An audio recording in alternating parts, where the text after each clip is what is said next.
Hello అందరికీ ఎట్లున్నారు? ఈరోజు third day Vinayaka Chavithi. So ఈరోజు నేను ప్రసాదము వడలు చేద్దాం అనుకున్నాను.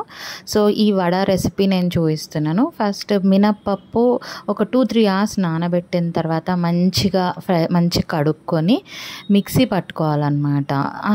అంటే మినప్పప్పు ఎంత ఫైన్ పేస్ట్గా పట్టుకుంటే అంత మంచిగా వస్తుంది. ప్లస్ మీరు ఏమంత గట్టిగా పట్టుకోకండి, కొంచెం వాటర్ వేసి పట్టుకోండి. మరీ లిక్విడ్ కాకుండా మరీ గట్టిగా కాకుండా స్మూత్గా ఉండాలన్నమాట. అందులో ఒక 4 మిరపకాయలు వేసేయండి. ఎందుకంటే మిర్చి వేసి మిక్సీ పట్టేసేయండి. ఎందుకంటే మిక్సీ ఎందుకు పట్టమంటున్నా అంటే మనకి కట్ చేసేస్తే మన నోటికి తగులుతుంది. ఇప్పుడు మిక్సీలో వేసేస్తే మనకి ఏం అట్లా తగలదు అనమాట.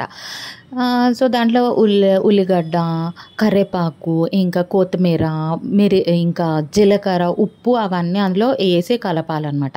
ఇంకా మీ దగ్గర ఏదన్నా కొయ్యి కూర ఉంటే బాగుంటుంది, అవి కూడా వేసుకోవచ్చు. సోయి కూర ఉంటే కూడా వేసుకోవచ్చు. That is me wish. నేను ఏవి ఉంటే అవి వేస్తాను. ప్రజెంట్ అయితే ఈరోజు నాది ఇది ఉండే అనమాట. ఈ 3 ఉండే నా దగ్గర. ఇంకా వేరే సోయి కూర, కానీ సోయి కూర వేస్తే డిఫరెంట్ టేస్ట్ భలే ఉంటుంది. మీరు ఒకసారి ట్రై చేసి చూడండి. మేబీ వడలలో వేయరేమో కానీ ట్రై చేసి చూడండి, చాలా బాగుంటుంది. జీలకర్ర ఎందుకు వేయాలంటే మీకు మంచి డైజెషన్ అవుతుంది కాబట్టి జీలకర్ర వేసుకోండి. జీలకర్ర వేసుకొని మీకు కావాల్సినంత ఉప్పు వేసుకొని మీరు మంచిగా కలుపుకోవాలన్నమాట. కలుపుకొని ఎట్లా అంటే నేను స్పూన్తో కలుపుతున్నాను, ఇది కాకండి వీడియో అనేసి.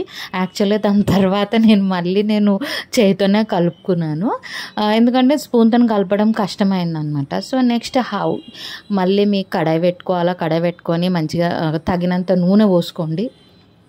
ఎంత మంచిగా ఉండాలంటే నూనె అయితే తగినంత పోసుకోండి. ఏంటంటే ఇప్పుడు ఈరోజు ప్రసాదం వాడు యాక్చువల్గా నేను ఫస్ట్ డే చేద్దాం అనుకున్నా, ఆ రోజు కుదరలే నాకు. అందుకే నేను ఇప్పుడు చేస్తూ రెసిపీ చేయాలి కాబట్టి రెసిపీ చూపించుదామనేసి, నా ఈ వీడియోలో రెసిపీ చూపించామనేసి ఈరోజు చేశాను. కానీ నిజంగా వండుకుంటూ వీడియో తీయడం ఇంత కష్టమవుతుంది అనేసి నేను ఎప్పుడు అనుకోలేదు. అయ్యా మళ్ళీ ఏమైంది, నేను అది వేడైందా లేదు, ఐ థింక్ నాది రాంగ్ అయిపోయింది, మళ్ళీ హారిజాంటల్ నుంచి వర్టికల్ అయిపోయింది. So next time I will take care of that. మామూలుగా మంచిగా వాటర్ పెట్టుకొని మీరు ఇద్దరు ఇట్లా చేస్తుంటే రావట్లేదు అనమాట నాకు. సో ఏమైందంటే మా హస్బెండ్ ఉండే అనమాట ఇంట్లో. ప్లీజ్ ఒక్కసారి వచ్చి నాకు వీడియో తీయవా అని చెప్పిన అనమాట. ఎందుకంటే ఇది అంత క్లారిటీగా వస్తలేకుండే.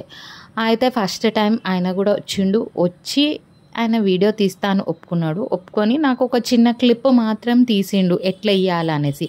ఇప్పుడు వచ్చే క్లిప్ మా హస్బెండ్ తీసిండు అనమాట. బాగా తీసిండు కదా, చూడండి ఎంత బాగా తీసిండో మంచిగా. ఇది మా హస్బెండ్ చేసిన క్లిప్, కానీ మళ్ళీ ఆయన కూడా వర్టికలే పెట్టిండు, హారిజంటల్ పెట్టంటే పెట్టనే లేడు.